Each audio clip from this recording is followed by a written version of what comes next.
Leaving County Louth, going to County Meath, and very closely into the county of Dublin. Around 200 riders. If you're on Dublin Airport and the hotels tonight, expect a few curses in Italian and Spanish and the universal languages of the peloton of the Irish weather. But just saying to you in the break there, Sean, that they better get used to it, because it could be exactly the same in Yorkshire come July. What? Sorry, you would be expecting it to be a bit better in July, but there's no guarantee, of course, in Yorkshire. You know, you could have a bad number of days, and the riders will be certainly not happy with the conditions here in Ireland. You know, you can get one day, but, you know, they've had it since they've been over here, and they've been over, I think, on Wednesday. They were trying to do some warm-up or some training runs, and the conditions were so bad. I think I heard from one of the guys up there, they had to do the indoor on the rollers, on the trainers on one occasion, because it was so bad out there. And it's been like that since they've been here, before the race, during the race, and guaranteed the riders will be saying, no, this country is not good for bike racing, even though it's at the beginning of May. But again, you know, for Yorkshire for the Tour of France, there's no guarantee that we'll get conditions, and you know, they don't like these conditions. They're expecting maybe to get a day, but from then on they will be hoping to get the right conditions, and it hasn't been the case here in Ireland for the riders, unfortunately. They've been unlucky, but of course it can happen anywhere, any time. Of course, in Italy we had worse weather than this last May. The Giro was beset by problems. We saw Enrico Gasparotto there riding back to the medic's car to receive some treatment on the cut on that nose. Rider at the back here is Yukira Arashiro, the Japanese national champion, riding for Europe Cup. 151 down, 136th overall. Just over 50 kilometres to go. War wounds being licked. Riders start to ride again on the front of the peloton, and the gap goes below 4 minutes for the first time. And look at this welcome. Pink absolutely everywhere. Heading on our way through Valbriggen. And now officially into the county of Dublin.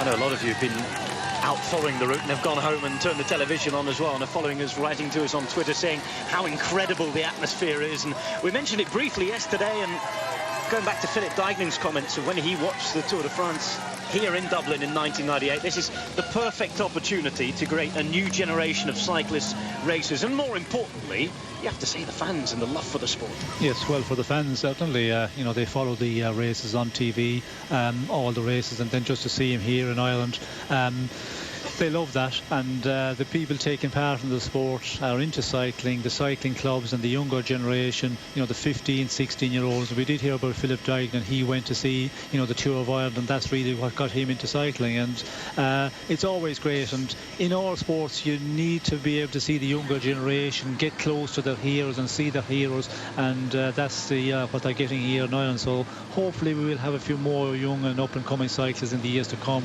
because of the Giro coming to Ireland this year. Française Deschamps and Giant have started to ride at the front of the peloton as we go to the back, and we look out onto the Irish Sea.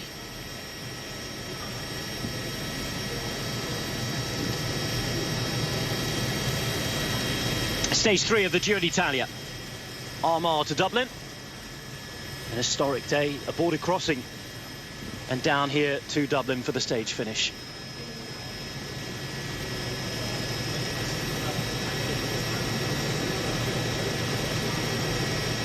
Inside 50 k's now, and the chase is on. Back on again after a nasty crash. If you're away, if you're joining us late, Michele Scarponi, the biggest name to go down, but almost en masse the entire Astana team went with them. A few cat's eyes and other problems being pointed out. Française Deschamps and Giant sharing the workload now at the front, and that's because they've got the two fastest riders in the peloton. Let's be blunt about it. Marcel Kittel's birthday, hoping for another win, a second successive win. I think I'm correct in saying he'd be the first German to win successive stages of the Giro d'Italia for quite a long time, talking 12 or 13 years. I think it's Danilo Hondo, the last one. Here we go. Oh, Ivan Basso, front wheel puncture. Plenty of time, luckily for him. 56 seconds down, and he has had a fairly solid start. Ivan Basso kept out of trouble, kept quiet, which is how he wanted to do. And again, much better that this should happen now rather than a little further on. It'd be helpful if they got the wheel correctly positioned before he went off, but winner of the Giro d'Italia in 2006 and 2010 as well. 6-time stage winner. He's worn the pink jersey on several occasions as well, and other times when he hasn't won the race. Ivan Basso will get a little help on his way back as well. As I said, Sean, better to happen now than in the last 15-10Ks. Yes, by far having a problem now. It's a good time to get it, because get it out of the way and hopefully it's your problem for the day. And Basso, you know, we've seen him yesterday. He is riding very much to the front. Already today we've seen him. He's right up in the front end of the peloton there, and he's a rider, you know, coming to the end of his career. He's not comfortable in those conditions. We know in the wet conditions he's never been, but as you get a bit older and get to the end of your career, you don't like these conditions. You're a little bit more concerned about getting tied up in crashes, getting, you know, caught in the crashes, and he's certainly, you know, been riding very much to the front to stay out of any danger. Inside the final 47 kilometres, there's still a slight headwind virtually all the way down the coast for the riders today. It's not easy work.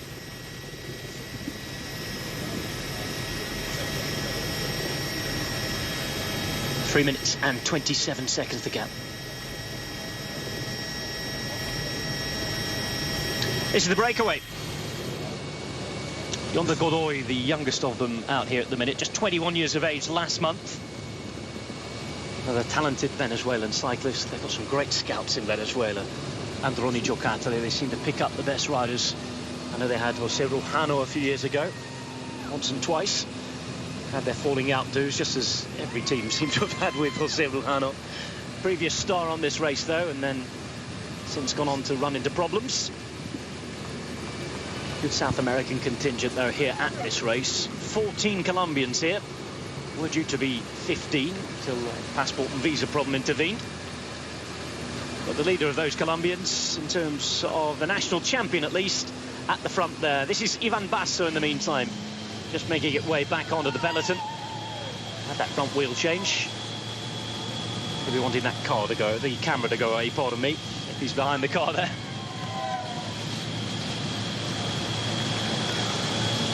I mentioned Ivan Basso yesterday, and interesting to see what sort of performance he can come up with here. Rubiano in the Colombian national champions jersey peels off. The man behind him rides on and through. Gerdox. Basso is going to get some help. And of course, they're not going to take any chances here, Sean, at all. No, I think it's just getting every problem solved here. We could see Basso there as he was moving away after getting the front wheel change. I think it was the computer sensor was touching the spoke, so he had to stop and just correct it a bit. But we have a teammate here who is waiting for him to come through. We can see that he's been talking via the radio to the Director Sportif. We also see that the commissaire there was, you know, coming to the Kennedy car in time to move on a bit, because Basso was just, you know, sitting for a bit too long behind. Well, Cannondale can refer to themselves in their press releases as the green machine, as I said yesterday.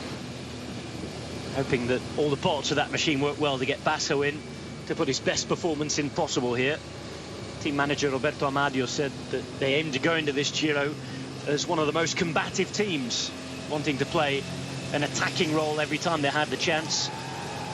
You reckon that his team selection supporting that ambition rather than just supporting Ivan Basso in a leader's role. Desire to show the potential, he said, and it will be a huge motivator for the Giro, and certainly as a mostly Italian team, despite their American sponsor, they've got a lot of motivation to ride this Giro. Team director is Stefano Zanata, saying that they had a balanced and fully equipped team, as he described it. And he described Basso as a gutsy rider, he said, one that never gives up, and a man that will need a bit of support in the mountains, and they're hoping to achieve what they describe as a good result. Perhaps a little less pressure this time placed on Ivan Basso, given his age, I think. Well, I think, yes, you know, he's up there, but as one of the big favourites, we're not talking about it as much, and that takes the pressure off a bit.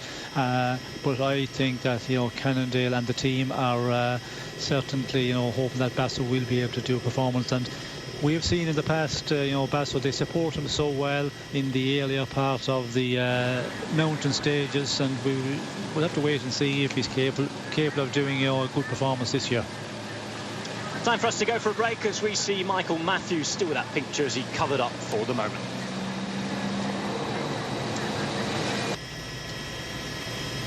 Going through Skerries on our way into County Dublin. And that's the Irish Sea. There's a bit of blue out there, finally. 3 minutes and 4 seconds. Now, whilst you've been away at the break, we've seen quite an interesting image. Not one that Orica Green Edge fans will want to see, or Michael Matthews fans will want to see. In that last crash, we feel that Michael Matthews went down on the floor because he's just missing a small bit of his shorts on his backside, let's say. Yes, we've just seen that as we were on the break. There were so many riders that did go down that crash there. There was, maybe 15 plus riders certainly, and it looks like that Michael Matthews was one of them. But I'd not be concerned. A little bit of a damage to the shorts, I don't think any more than that, and it doesn't look like he's suffering. He looks pretty comfortable on the last pictures we've seen of him. I look comfortable enough as there's an upping of the pace here in the peloton. Francis Deschamps and Giant just trying to keep things safe through here. Interesting that Omega Pharma Quick-Step have done a bit of rising. I wonder how Alessandro Petacchi is feeling today. Of course, Rigoberto Urán is their main priority, let's not forget. Same with Movistar in the centre there, and BMC on the left. Still very much a lot of the GC teams doing a lot of the riding at the front. But no, with the images we saw of Michael Matthews, and remember we came to the crash quite late, so Matthews could have been one of the first to go down and could have been straight back on his bike as well. Not too much of a damage to the shorts. Upping of the pace there is taking the gap straight down to below 3 minutes for the first time since the crash itself. Tight corner negotiated well. Thankfully, everybody's still standing up. 41 Ks to go. Again, still very wet roads at the finish. I don't think they're going to dry out enough in time for the sprint finish here, and you do start to worry about that last couple of kilometres, those couple of really, really tight bends with narrow roads, and that horribly placed chicane with not a great road surface and a slightly uphill drag now. Cars getting in the way, the road narrowing, and Ivan Basso and company having to dodge both barriers and cars. It's not ideal, is it? No, not ideal at all. We could see Basso there, just a little bit of panic moment, trying to knock his speed off with the team cars. And normally, like the drivers are very experienced, so they know that the rider coming up, and everybody just makes the signal, and they allow a free run for the riders to go by. But unfortunately for Basso, they're a little bit more of a difficulty. But yeah, this final again is going to be a real difficult one for everybody. They'll be very concerned. The interesting thing is, as we had yesterday, here at the finish line we get a downpour and then the sun comes out and it dries. I think for the first time we're seeing where the riders are not in the rain all the time, and that's something we see yesterday as well. They seem to be, being followed around by the rain all the time, and they had a lot of that today. So hopefully it might dry out a bit and they get a bit of a better run in here, because they certainly will need dry roads if that is possible. One thing that we could ask, it would be that, I think, coming into the finale today. Everybody stays safe. Francis Deschamps leading them through. Nasser Bouhanni second yesterday. He's almost been an eternal second place when he's ridden on the Giro d'Italia. We saw it last year to Mark Cavendish. Nasser Bouhanni, such a strong sprinter. I think he had second and third on stages. Just failed to push himself through when riding the Tour of Italy in the French national champions jersey then. In the mountains, the team were unlucky. They lost Arnaud Janasson and Sandy Cassar to crashes, but Francis Mouret took the leader's reins last year and managed to get himself up to 19th overall by the end of the race. Bouhanni in his second Giro. Goal is a first ever Grand Tour victory. 5 wins this season, though, so he has the form. And is there a stage where he gets a mental block sprinting against somebody like Marcel Kittel? Well, I think Kittel is a mental block for a lot of the sprinters at the moment. The way he's performing over the last year plus, and I think they're always going to be saying, if it's a straight out sprint, man against man, well then Kittel is very difficult to beat. But the run in here is going to be the technical one, and that's something I think some of the other sprinters will be hoping they can get an advantage with that. Chilling on the left in the green. Inside 40 kilometres.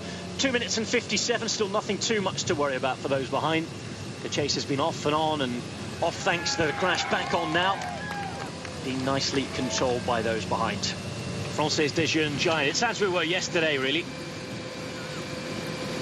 But Pools on the right-hand side, as is Luca Paolini. Fran Ventoso close to front on the left as well for Movistar. Didn't see him too much involved in the sprints yesterday. All-Mature d'Italia stage winner on 2 occasions. Oh, and we've had a problem, the wind getting involved at the finish. 700 metres to go. Thankfully, the guard of the police are going to come along and help things. But if the wind's blowing across, then we've already got wet roads, narrow roads, all the ingredients for something nasty to happen. Fingers crossed. Wherever you're watching from, touch some wood for us, will you, please? Bluster and blustery wind just about everywhere. Rain's falling on the round. You call it right, Sean. Movistar taking control at the front. Cadel Evans just tucking into an afternoon snack behind.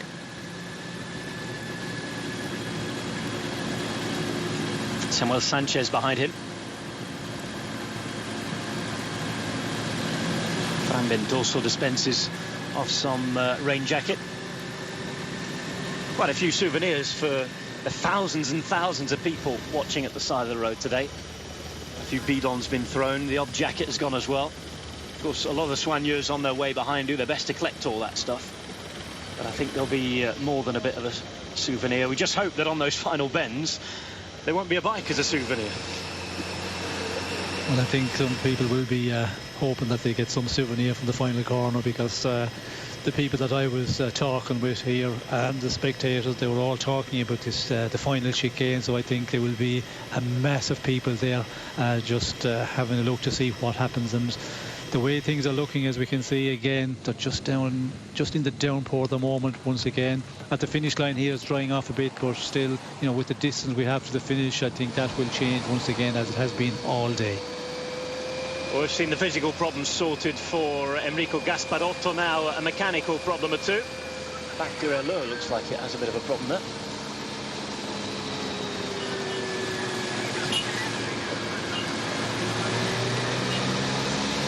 I think he's had a bike change as well after that crash. Trying to work out whether that's his number on the back there or not. Doesn't look like it, does it? No, it looks like he's had a bike change already, and the gears are not working here, and yeah, he seems to have a difficulty getting the higher gear there. We haven't seen too much of Michele Scarponi or the rest of the Astana team since that crash happened. Suggests that they're tucked away nicely in the centre.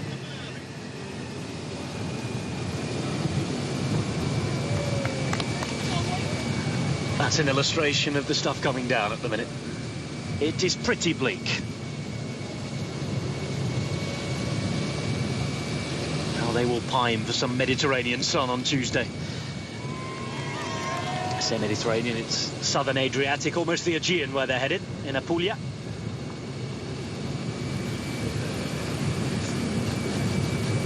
But it has been a real treat for everybody present here. Superb party despite the bad weather in Ireland, both north and south. Today's stage a good lot shorter than yesterday's stage. 187 kilometres compared to the almost 220 k's ridden yesterday. There's been a lot more headwind. The rain has been awful again. A question for you from Shane Toman. Sean, have you done this finish on the Nissan Classic before? No, we haven't. We usually finish down in O'Connell Street on the Nissan Classic, so this one is it's a new finish, and it is going to be a difficult one in the conditions, as we've mentioned many times today. It's going to be all about this final corner. Position is going to be so important there to get into that final corner. But again, you know, sometimes when it's the wet conditions and all the teams are talking about, the Royals are talking about, this one is going to be a dangerous run in. So they might just really slow down, as we did see yesterday. It was really, you know, a sprint to get to the corner, and then they knocked their pace off a lot, and you know, they took up the sprint after getting out of the corner again when they were in the safety zone. We could see the same situation today. Well, just to remind you, the sprinters who are here at this race: Marcel Kittel, the big name, the man who won yesterday. With him, Elia Viviani, who was fourth. Second yesterday was Nasser Bouhanni of Française des Jeux, the Frenchman. Third, Giacomo Nizzolo, the Italian, riding for Trek Factory Racing. We have Ben Swift for Sky, who put in a decent performance. Here's Davide Apollonio, who's a little further back, and being the sprinter for Asia Dosert, he won't be wanting to expend too much energy at the minute. Italian who has returned to winning ways after a long, long time, a big drought before this year. Manuel Belletti for Androni Giocattoli, the former Asia Dosert sprinter, another Italian. One Giro stage win back in 2010. He's had an injury today. Not sure he'll be contesting the finale. Kenny de Haas, who's seen Jetse Bol, probably the fastest man in the Belkin team. Lampre Merida had Roberto Ferrari inside the top 10 yesterday. Michael Matthews, we saw, finishing 8th. He's in the pink jersey. Alessandro Petacchi, will he sprint, won't he sprint? And if he does, where will he finish? That's the big question for the 40-year-old. And Fran Bentoso, who we've seen doing a bit of work on the front. They're the main sprinters. The big question is who is going to challenge, if anybody, Marcel Kittel. I think we've described the best we can the finale. It is very, very dangerous. A lot of it is going to depend on the slick roads here. And everybody just has to be alert, because one little error, Kittel or another big name could be out, and suddenly things could be very open.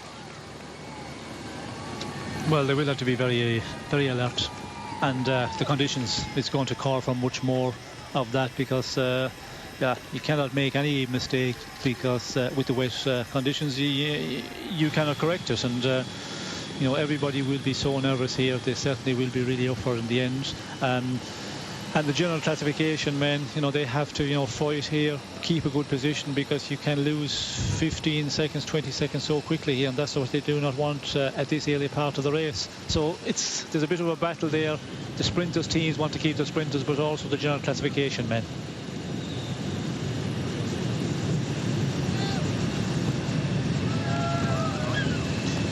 You're watching stage 3 of the Giro d'Italia. Inside 35 kilometres to the finish. Dublin is decked out in pink, or the people there at least.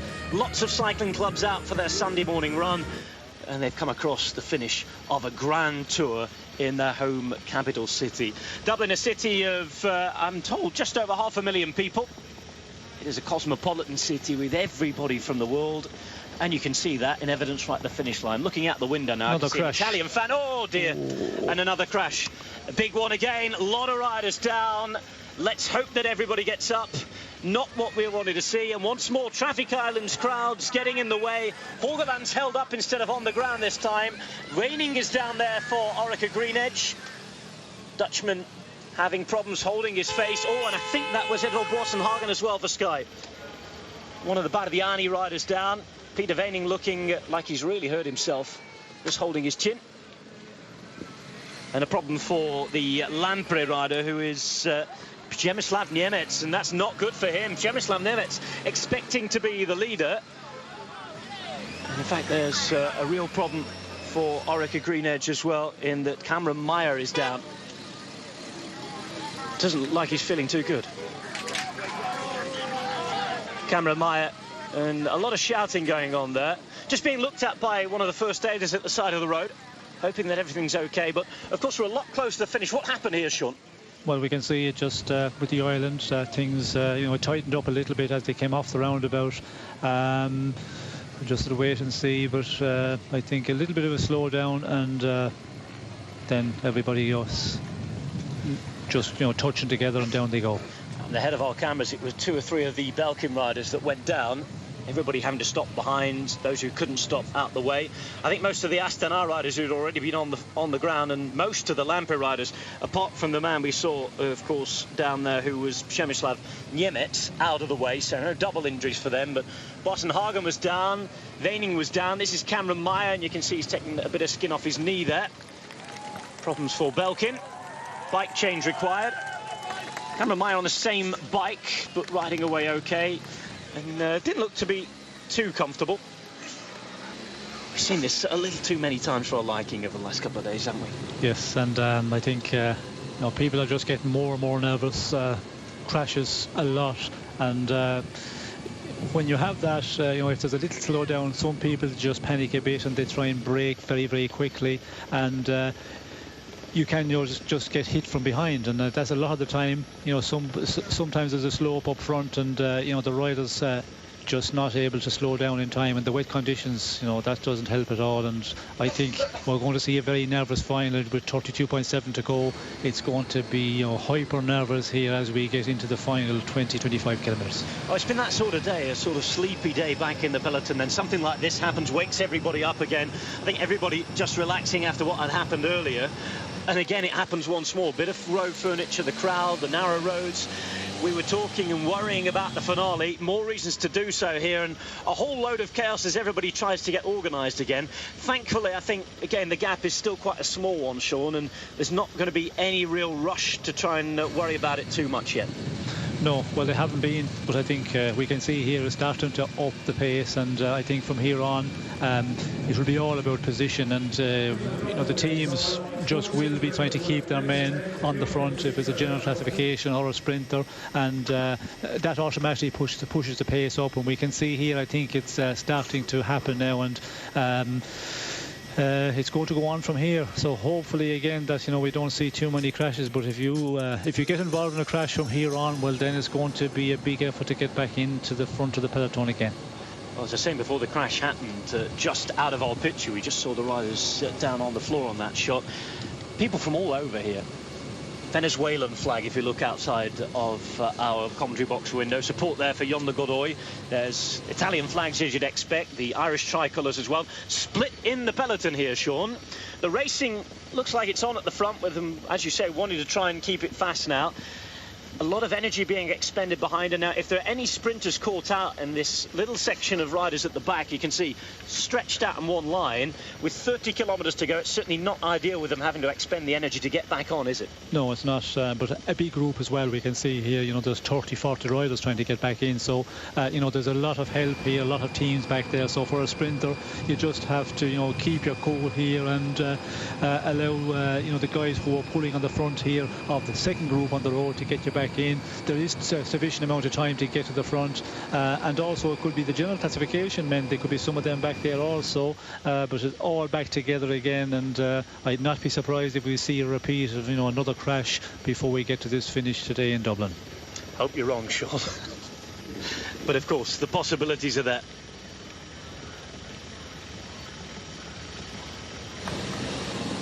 This is the breakaway. 30.9 kilometres to go. 1 minute and 31, and sun's out suddenly. Changes every couple of minutes. General classification men trying to get on back a little further back in the peloton. Things starting to join up again a little at the back, but still very strong out now, and you get the feeling, Sean, that it needs to be quick now, it needs to be stronger if we're to avoid a repeat of those accidents. Well, as you can see here, it's very much grouped on the front of the peloton there, all across the road, and when you go to a roundabout, as we see there with the previous crash, it just tightens up a little bit with the island in the middle of the road as you come out of the roundabout. Here we have the island in the middle of the road. They're always dangerous when the group is very, very fully packed across the road. If they're lined out a bit more and going a bit faster, well, it makes it that bit safer. Philip Dignan going back to look for the Sky Team car. See, he's going to get it in his wheel. Not a good thing having the raincoats flapping in the wind there. It's a dangerous one. He's taking a little bit of risk here at the moment. Philip Dignan certainly wouldn't want to have any unfortunate incident today, riding home in Dublin, of course. This is where he first fell in love with the sport, at that aforementioned 1998 Tour de France Grand Depart. 30 kilometres to go. 1 minute and 19 seconds. It's been a funny day today on the Giro d'Italia, and not funny in a good sense. Sinister at times with those crashes. The weather not ideal, but finally you can see how localised this is. We're riding on dry roads now. We haven't had this since the start of the Giro d'Italia. First couple of teams that went out in Belfast. So finally we can dispense with the rain capes. It's time for the racing to be on. 1 minute and 15. Breakaway doing the best to keep it going, and we can see the blue jersey of the King of the Mountains leader again on the shoulders of Martin Cialinghi. He's second in that line. Third is the man in white.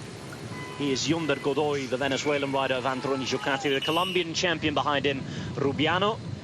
And the man in the Lotto colours, the red colours, Gert Dox. The back about to take a bidon. Just 9 kilometres before he has to stop doing so, pardon me, is the Neri Sottoli rider, the young rider from the northeast of Italy, Giorgio Cecchinel. Information given behind in the car from the Directeur Sportif. On nice wide roads here. It'll be refreshing after what we've seen. But against all the odd roundabout, still, if, as Sean said, they're grouped up, the occasion and possibility for trouble. And once more, there is a rhythm being put on the front of the peloton, but it's not strong enough to keep everybody back. Astana making themselves visible at the front. They won't want a repeat of their accident. Michele Scarponi already on the ground.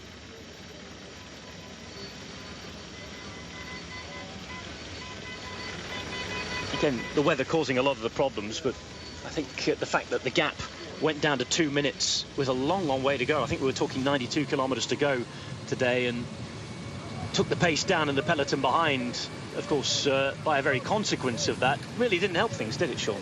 No, and I think they're calculating their race on the breakaway out front. In the peloton we can see, you know, the advantage when it's asked to come down the earlier part of the stage. The peloton just slow down behind, sorry, and then when the advantage was growing out again, they just pushed it up that bit. And you know, here we can see, you know, 1 minute and 7 at 28 kilometres to go for the breakaway. You know, it was never looking that there was any possibility of the breakaway to stay away, and it looks less now at this point. And I think, you know, the wind conditions, we did see at a moment there, it seemed to be a favourable wind, but I think in general here it's a headwind. We've changed direction a bit as we come, you know, follow the coastline down, but here at the moment I reckon it has to be a headwind. We got a shot of Luca Paolini there going back to the Katusha car. A lot of riders dispensing with what they need to dispense. We saw this at this time in the race yesterday. Astana with a rider on the side of the road, receiving some mechanical assistance. And whilst he can and whilst he's waiting, getting rid of that rain jacket, saving some time, making sure he doesn't have to come to the back again. Looked to be a front wheel chain, I think. Rubiano at the back here, back with the breakaway. Just over a minute for them. 27.5 kilometres to go. Godoy, Cialinghi, Dox, Rubiano, Cecchinel, the 5-man breakaway. And Astana with riders to the front. By process of elimination, looking at that line, I think it may well have been Paolo Tiralongo who might have been at the back. It's an educated guess, having not seen him close to the front, though. He normally would be doing a lot of work, I think, at this point with Paolo Tiralongo. No, there he is on the left-hand side, pardon me. I thought he was a little far back. Main man to do a lot of the riding at this time in the race, Astana.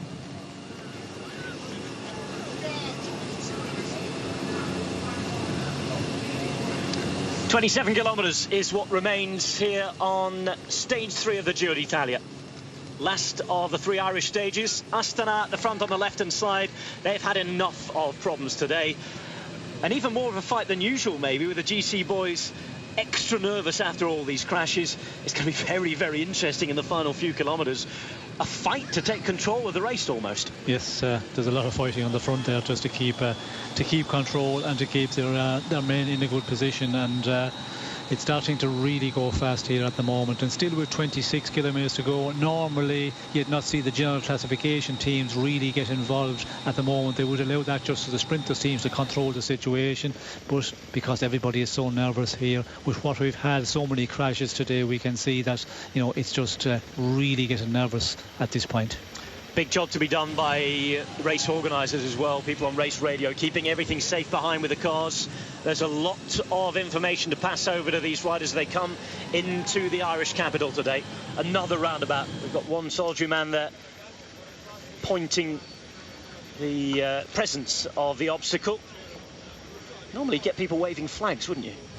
Yes, normally you have somebody there on the the traffic island in the middle of the road where they would have a flag, and also they blow the whistle. So some of the times it's on the way into the roundabout more so maybe you need it, because when the riders get onto the roundabout they know when they're coming out that they have to be careful. But we can see the roads are quite large roads here at the moment, but again you get this street furniture, and that's where it's always dangerous. And we can see now the peloton is stretching out, so that tells that the pace is up quite good, and it's pulling out the peloton big time.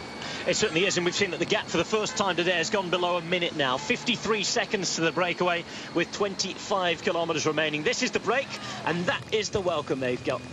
What a weekend here in Ireland, both north and south. What a welcome. The Giro certainly very, very grateful. The reaction in the Italian press has been amazing. They have really enjoyed coming here. The atmosphere very much living up to the Italian atmosphere of the Giro. It's what the race is famous for, after all. 48 seconds goes down to 47. Sean talked out about everything being strung out here. And there's a bit of wind about.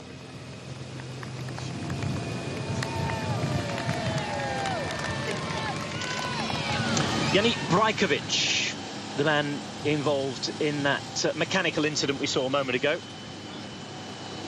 Breakaway, who climbed off before the end of the Tour de Romandie the other week. And the Belgian riders going back to the team car in the meantime. A lot of riding being done on the front by Manuel Quinziato and Daniel Oss. Ben Herman's up there as well. And Tinkoff Saxo wanted to keep Nicolas Rhodes safe too. He's had a solid start to this Giro d'Italia in Ireland, and he will not want to have or encounter any problems going down to his nation's capital today. 48 seconds is the gap, but again, nothing too much to worry about here. Another thing is, if this is going to come back together and come back together nice and safely, at this pace that they're riding at the moment, to keep everything safe, nice and fast, the next task for everybody, Sean, will be to ride quick enough at the front to discourage any attacks and make things even more nervous. Yes, I think that's going to be the problem now. Normally, in a situation, if you had dry conditions here, they would be riding, and they could calculate it a bit more and allow the breakaway to hang out for, a long time to the very final, maybe, 5 or 10 kilometres. The way they're going at the moment, it looks like they're going to, pull down this break very, very quickly now, because it's dropping off very quickly, and we can see that the peloton is getting pulled out a lot. So we can see a lot of teams up front want to take control, and that equals upping of pace.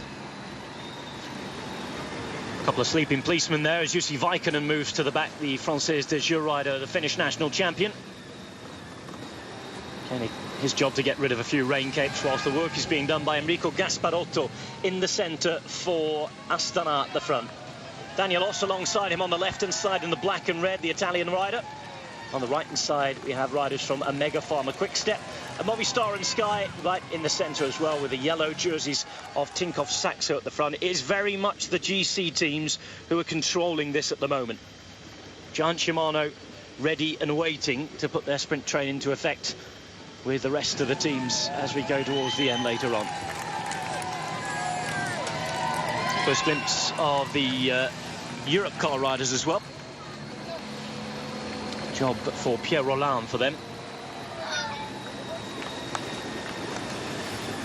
Arnaud Courtet there at the back on the right-hand side, the Frenchman in the blue, riding for Française des Jeux. The Dutchman in the blue here, the King of the Mountains jersey, going past all that sea of pink on the side of the road. And we're into the town of Malahide. Problem for one of the Sky riders, change of bike in fact required. I think it's Ben Swift. Oh, and that's not good news for them.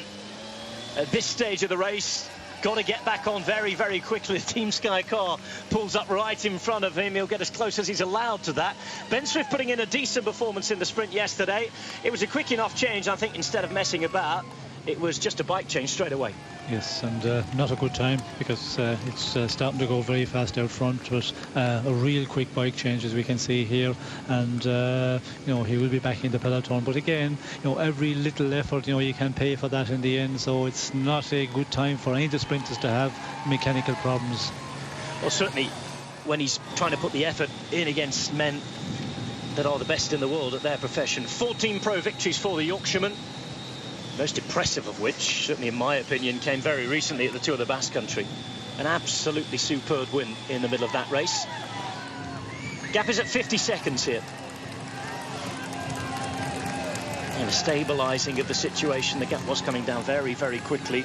GC teams riding en masse at the front.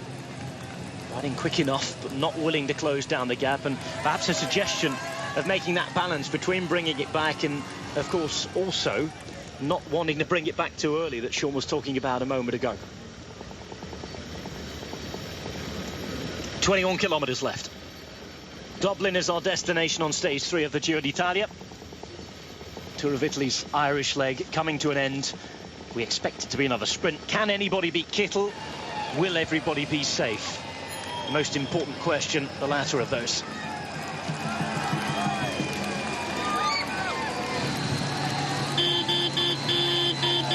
Swifty's getting some help. Salvatore Puccio just in front of him. In the meantime, we had problems there for Simone Ponzi as well at the back. Just being helped back himself. Simone Ponzi, one of the faster men in the Neri Sottoli team. Their sprinter is Francesco Chicchi. Ponzi could be a man to help Chicchi towards the end. We really didn't see Chicchi putting too much of a challenge up yesterday. Can Sky get Swift back? And we get a first image of Tyler Farrar today as well. Blue and white image of the Garmin jersey. For Tinkoff Saxo, it's all about keeping their leader safe. He's placed 4th position. Nicholas Rhodes with that black rain jersey on. Here at the back, Yunder Godoy. Big learning curve for him today, 21 years of age. 2nd professional season. He had all those passport worries the other day. This time, of course, he's out on the road doing his job. And what sort of things can you learn from a young rider being in a breakaway, Sean, on a Grand Tour? Well, I suppose, first of all, you find out, you know, what sort of stamina you have when you're out there all day. In the end, you know, how well you support that. And there is some riders, you know, who are really strong, challenging for Anton. When he gets into the breakaway, we did see him yesterday being out there contesting the sprints. He still went off on his own there. So, you know, he's a real, you know, a real powerhouse, and that's something you learn from a young rider. And, you know, the distance here as well, 200+ kilometres yesterday. When you're out there for that almost that distance, well then that's part of the learning curve. And then, you know, how to relay each other up front, although that's something you can do from a very early age. It's all about building your stamina, really. That's you know, the advantage in a breakaway. And depending on what sort of a rider you are, if you're a rider who, you know, is not able to win in the sprint, well then you have to try and get away in the breakaways to get some chance of maybe staying away, getting a stage, or if not, getting the exposure that the team and yourself need to do in a big race when it's you know, live TV. 19 kilometres remain. 4 hours in the saddle now on stage 3 of the Giro d'Italia.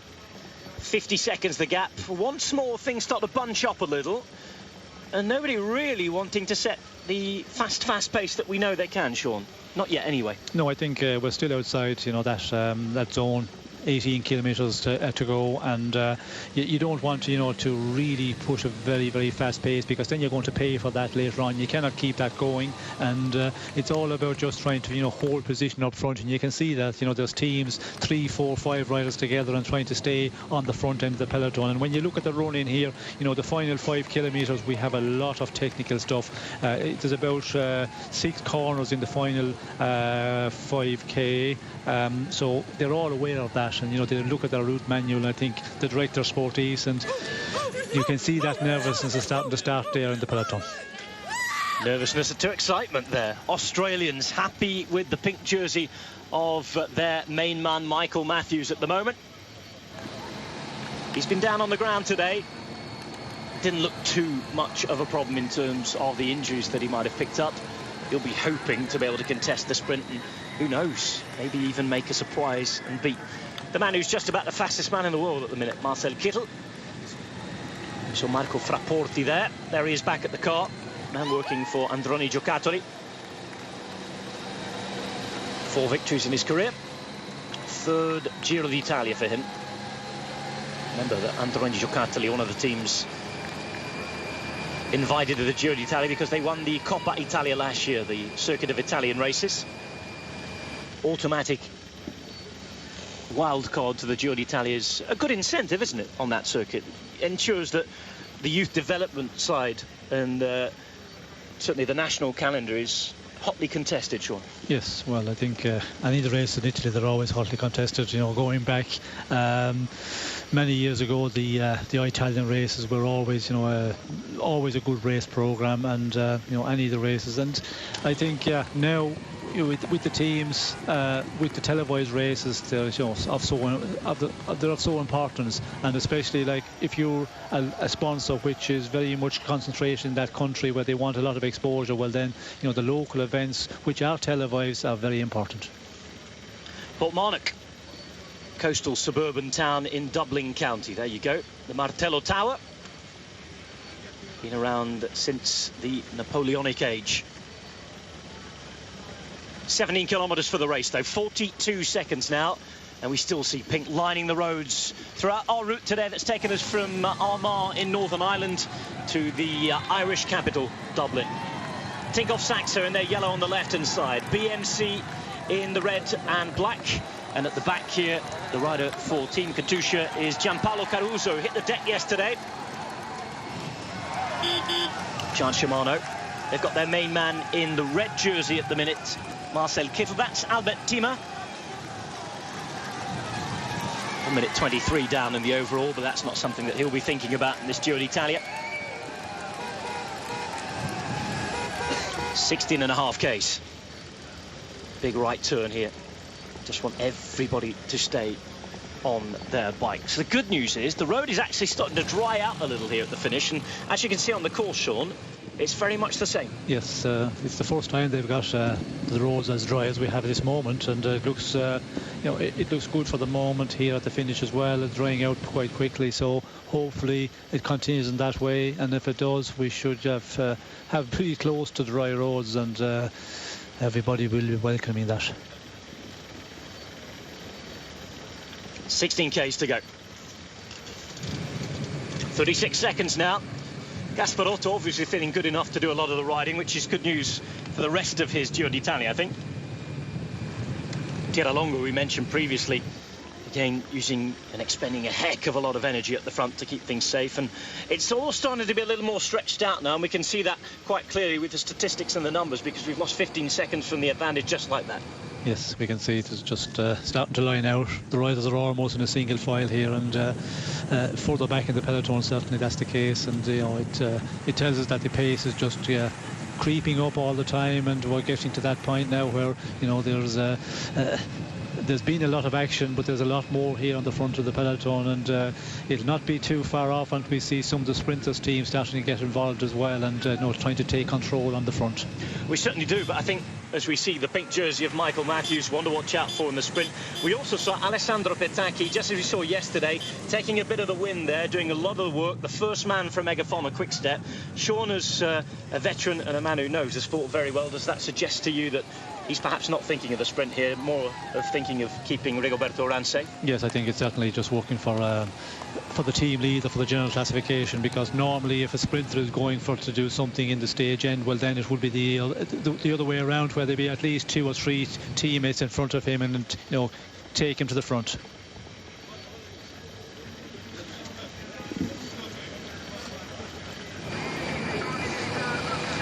Well, inside 15 kilometres to go on stage 3 of the Giro d'Italia. It's another way to show off your patriotism.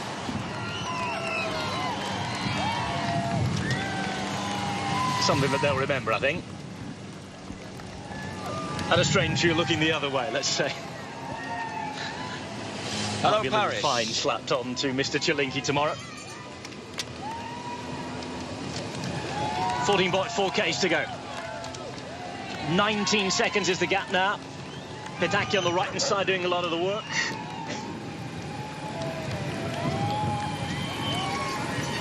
We can see the red jersey of Marcel Kittel inside of that group of riders. 13 seconds. They can see them up the road, and we're on our way into Dublin itself. Hello, how are you? Hello. We're here for the motocross. Hello? Hello. 13.9 Ks. Say that again, Robert. Hello. Hello, Okay, hello, plenty of hello. traffic Can you hear islands yourself, here. Rob? Go on, go again. Say something. Hello. That's really loud, Jack. That's really sorry. loud. I can't hear you very well. 13.7 Ks. And of course, this is what's happening behind. A few traffic islands dodged. One level crossing, thankfully. The barriers were up and open.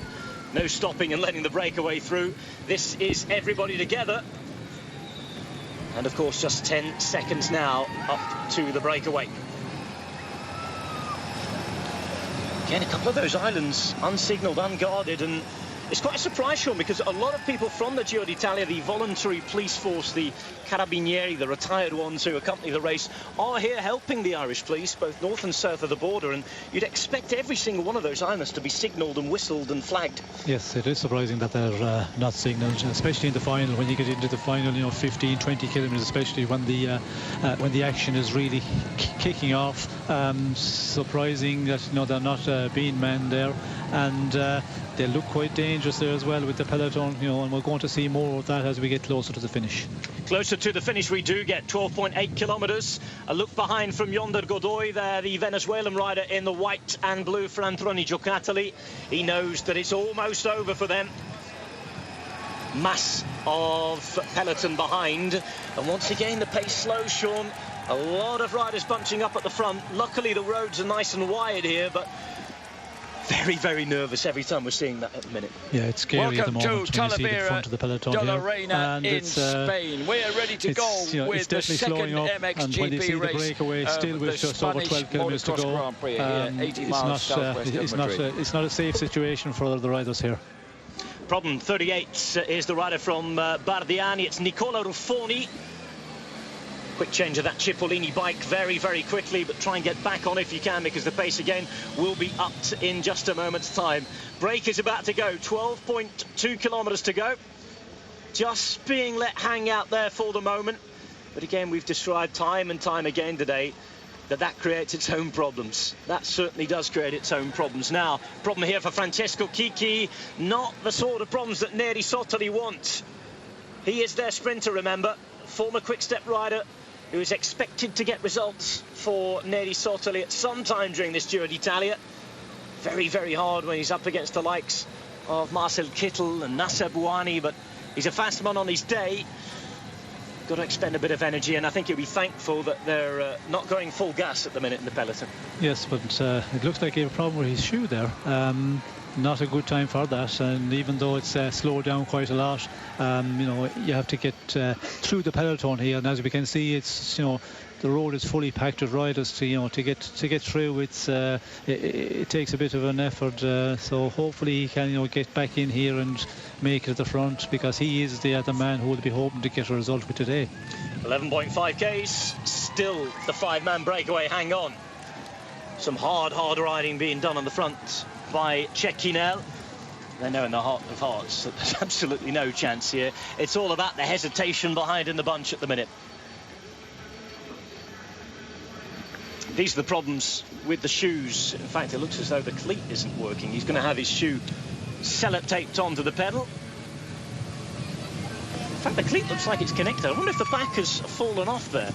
No, I think it's the ratchet system is not working, and they're just going to tape it up. But it's not a good thing, especially when you're going for a sprint here. It's going to be a big handicap for him. Again, if he moves about, has to stand up, move onto the pedals, get back in the seat, and again, that could just come off at any time, certainly with the jerks and the power he's expected to exert on the pedals.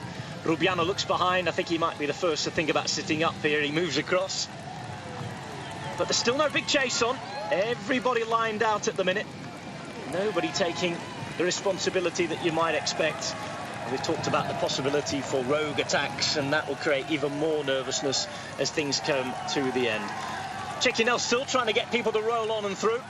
Flicks his arm, looks behind, waves the arm. Cipollini, I think, is half thinking about giving this one up as well. Moves over to the side, and the break begins to die a slow death.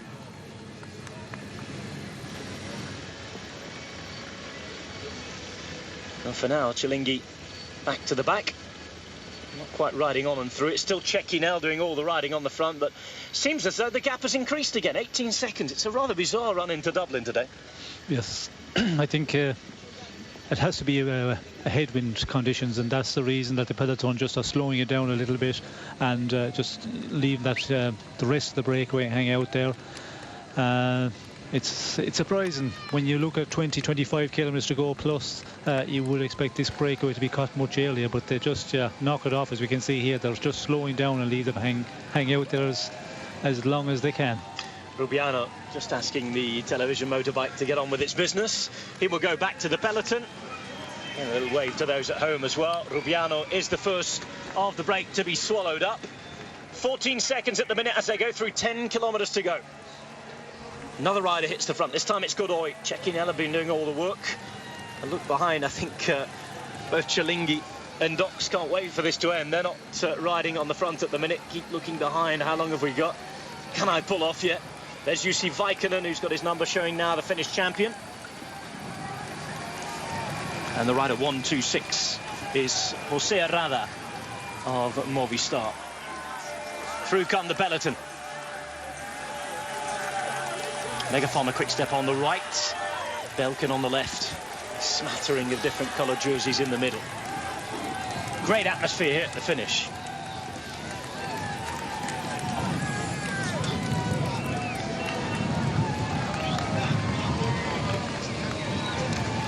Inside 10 kilometres to go then on stage 3 of the Giro d'Italia. We had a break of 5. One man has disappeared in the last couple of kilometres from that. That is Rubiano, the Colombian rider. We still have Godoy, Cialinghi, Dox and Cecchinel. On the right-hand side, Godoy in the white and blue, Cecchinel in the luminous yellow. In the red, get Dox, the Belgian rider. And right at the back, the current king of the mountains who'll be holding on for the jersey. First good few stages of the Giro d'Italia, I have to say then for Belkin, they've come away with a jersey. Yes, well, they've had a lot of exposure here. Holding a jersey, of course, is very important for the team. Cialinghi has been out in the breakaway, so they've got a great start to this Giro.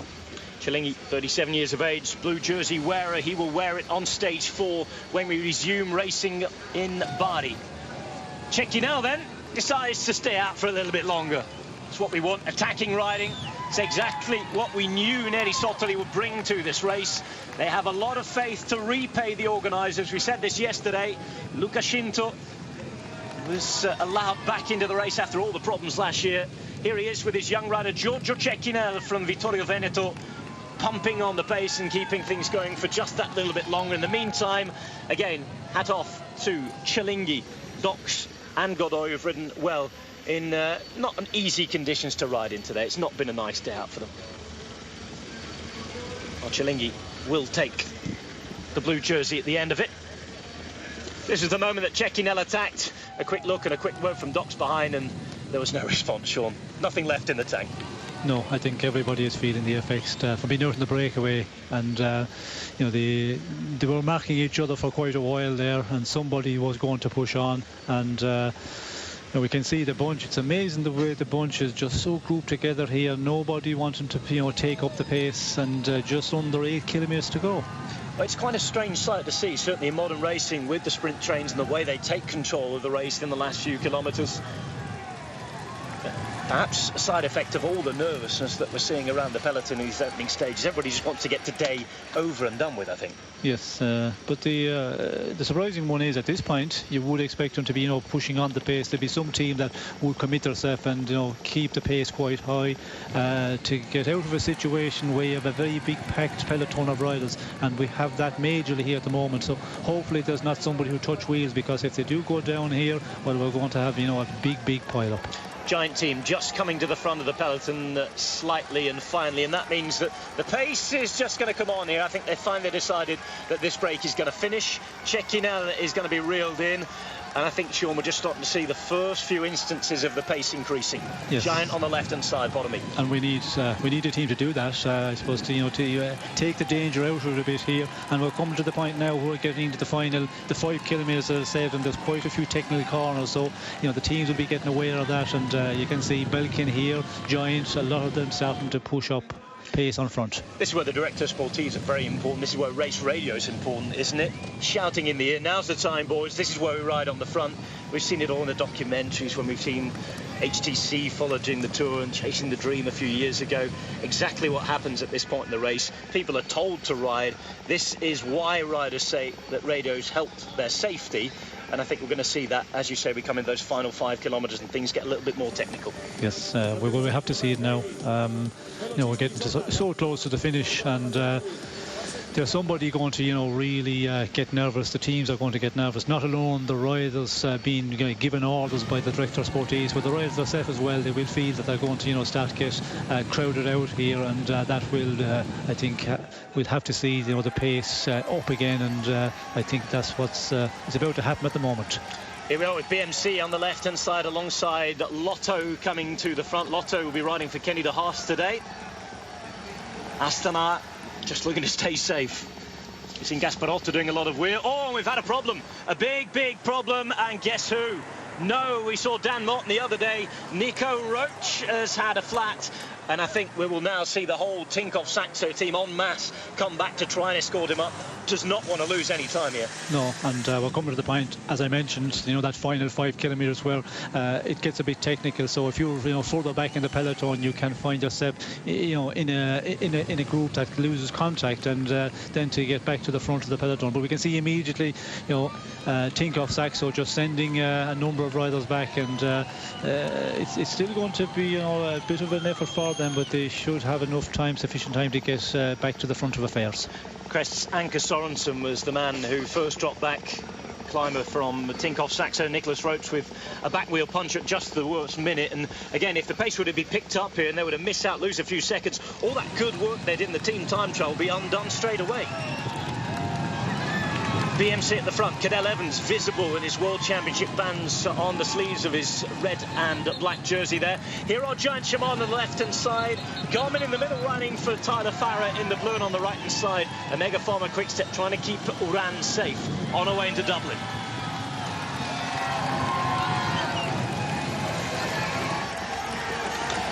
Five kilometres to go on stage 3 of the Giro d'Italia. The pace has picked up. There's all sorts of nervousness. They've had problems, crashes today. Biggest name on the ground, well, Michele Scarponi. We've also had Edvard Boasson Hagen hit the floor. Lots of names having problems today on the way into Dublin. Suddenly the pace is on. It's been slow at times. The weather has been awful. And in the last few minutes, Nicholas Roach has had the misfortune of having a back wheel punch at just the wrong moment. Tinkoff Saxo attempting to escort him back into the peloton. Less than 5Ks to go. It's been a funny one today, Sean. Yes, it has been.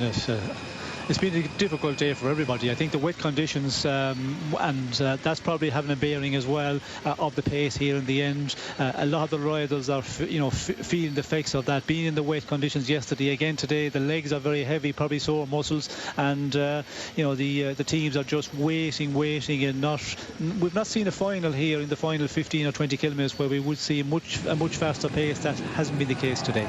Sean, you've got the course map in front of you. You've had a look at the final few kilometres. Just reminding viewers what's coming up here. It gets quite technical.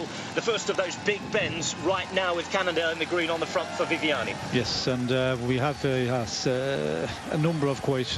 we have a left one, a left again, and then we come down by the along by the quays, and that's where it gets a bit technical at the end. You have a very sharp left again, and then a right. So, there's a lot of cornering here to be done, a lot of, very, very tight ones, and luckily the road has dried out a bit, but it's not totally dry. There are these wet patches, as we can see here, so that is going to be a very, very important one. It's going to be one of these tricky finals, but I think the conditions, at least it's not pouring rain, it makes it that little bit safer. Well, I think the Irish fans can breathe a sigh of relief, because we're seeing lots of Tinkoff Saxo jerseys in the middle of the peloton at the minute, which suggests that Nico Roach is back in the group. On the left-hand side, Giant Shimano. On their heels, the men in the black. Trek Factory Racing, 3.5 kilometres to go. Control of this has been taken by Cannondale, just as it was yesterday at sort of this part in the proceedings. They're riding twofold, really. Ivan Bassa wants to stay upright and safe, and for today, they would like Elia Viviani to challenge Marcel Kittel, who is behind Of course, he's riding for Giant Shimano, the Dutch team that have those white and black and blue jerseys. But today, remember that he is in the Maglia Rossa, the red jersey, the points jersey of the Giro d'Italia. You can see he's third in line there behind those giant jerseys. In a great position at the minute. 3 kilometres to go.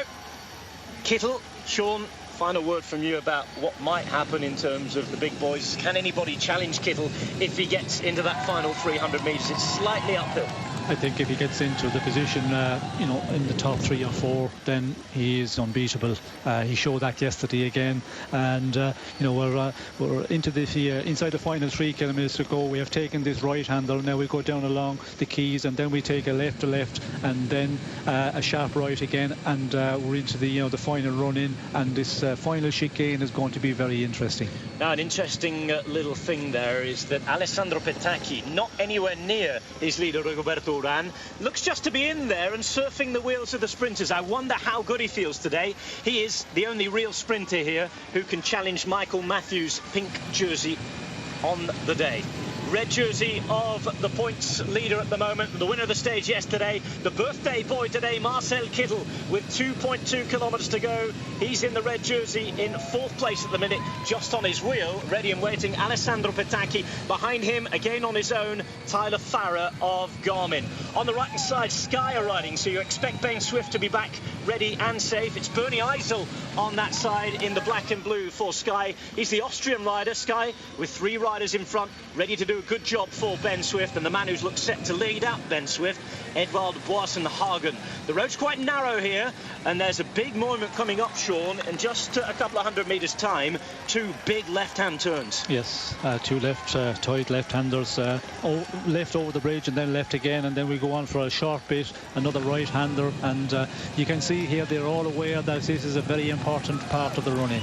Frances de Jeux riding for Nasser Bouhanni, get riders in. You just saw the pain face there of Bernie Eisel, really trying to get Sky to the front. They know how important these turns are. Coming up right now, 1.4 kilometres to go. There is a huge fight to get to the front here, Sean. Everybody's obviously read the road book. They've had their swan years driving. Here we go. Let's hope everybody stays upright. First corner taken. Another one as they'll accelerate out of it into the bend again. This is where the road narrows slightly.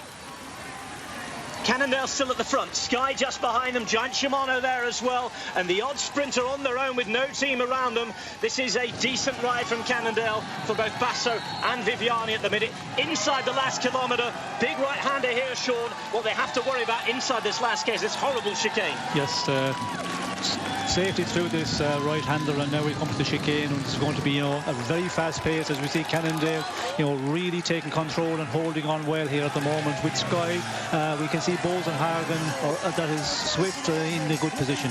Swift is in a great position, just behind Boasson-Hagen. Cannondale have Viviani set, of course, Nasser Bouhanni as well. The peloton really stretched out here, and what a job Cannondale have done. I can tell you the perfectly placed man, though, still is Marcel Kittel in that red jersey. Look out for this chicane. Boasson-Hagen trying to take it on. For the minute, it's safe. Let's hope it's that way. All the main contenders are through and safe. Michael Matthews is there in the pink jersey as well. At the minute, it is Boasson-Hagen inside the last 350 metres, and this is where the road really starts to kick up. Boasson-Hagen leading it out. It is Viviani on his wheel. They're ready to go. No lead-out man for him. Swift on the left-hand side in the black goes there for Sky. Ben Swift on his wheel there is Marcel Kittel. It is Swift against Kittel. It's Kittel that does it again. Happy birthday, Marcel Kittel. 2 from 2. He wins the 3rd stage of the Giro d'Italia, and Kittel just about timed it right for the 2nd day running. This time ahead of Swift. What a day. What a birthday. 26 years of age. Very happy 26 years indeed, and fully well-deserved. All the smiles on the faces of the giant riders. Most important thing yet again, everybody stayed safe, but very, very good win. Yes, a magnificent victory by Kittel again. You could see in the final chicane he was in about 8 or 9 position, and you know, just so relaxed, not panicking at all, and you know, when he just takes up the sprint, he has just the acceleration, and we could see Viviani there from Cannondale, after doing all the work, he got 3rd place. All the work, I think everything has been taken out of those big muscles on the giant frame of the 26-year-old. 4 years as a professional, already a very big name in the history of sprinting. Stage wins on all 3 Grand Tours. That slightly uphill, we're talking 1-stroke 2% in the final few hundred metres. He had to come, as you say, from around 8th position there. Skyler did that fairly well with Boasson-Hagen laying it off for Ben Swift. It has taken everything out of Marcel Kittel, and one of the best wins I think we've seen him perform. Here's the sprint again, Sean.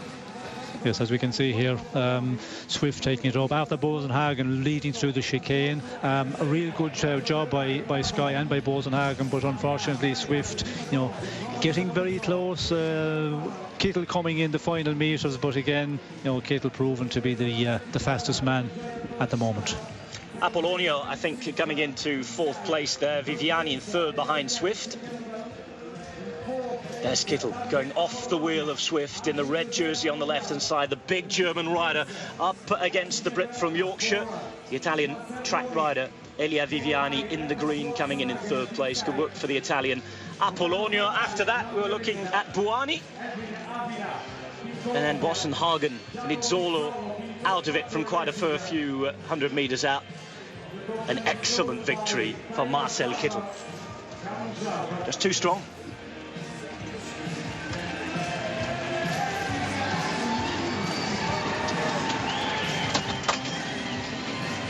They had to work hard there, Sean, because he was a couple of wheel lengths back off Swift. He wasn't exactly in the perfect slipstream, was he? No, we could see there at 200 metres out, 150 metres out, he seemed to be 4 lengths off Swift, and then he just put the power down, and he just closed that gap, and he had to fight hard to get over Swift, because again, Boasson-Hagen, Sky, they really did a good job, and Swift, I think, doing everything perfectly, but the man in the Pines jersey just too strong for everybody. At the moment, there's Marcel Kittel, and then there are the rest. Swift in 2nd place, a very good performance from him. Elia Viviani improving to 3rd from his 4th yesterday. Apollonio there with Buani making up the top 5. Boasson-Hagen, who did the lead out for Swift, in 6th. Ferrari 7th, Abila into 8th, Nizzolo on 9th. Tyler Farrer for a 2nd day in succession, coming inside the top 10. Red jersey, finally a smile. Some deep breaths required. Sean describing how difficult that sprint was. Such a gigantic win. 41.7 kilometers per hour, the average speed in the end. A fairly average day in terms of the speed. Slow to average, we would say. Lots of problems, and as well as the win, I think we must be very thankful that there were no more accidents on the way in. The roads just having enough time to dry up a little. In the meantime, behind, the celebrations begin. And how does that feel in a team? Even though you're not the one to take the win, after having done the work all the way, it's nice to have the reward for everybody. Well, it's great to have the award, and when you get to stage win in the team, and it goes on for Giant Shimano with Kittel, and everybody is happy in the camp. But looking at the team of Kittel, they haven't been doing a great job when you consider what they have been doing here. They haven't been riding in the last 20 kilometres trying to close down the break, because it's a long ways ahead, and still in the final kilometres they get crowded out. Same as we see yesterday happened once again today. Michael Matthews keeps the pink jersey ahead of Alessandro Petacchi. 8 seconds the difference. Daniel Oss moves to 3rd place. Luke Durbridge in 4th with Santa Romita in 5th, the Italian champion. That is how it stands. Michael Matthews went down on the day, still with a few problems, but stays leader of the Giro d'Italia. Stage winner, Marcel Kittel.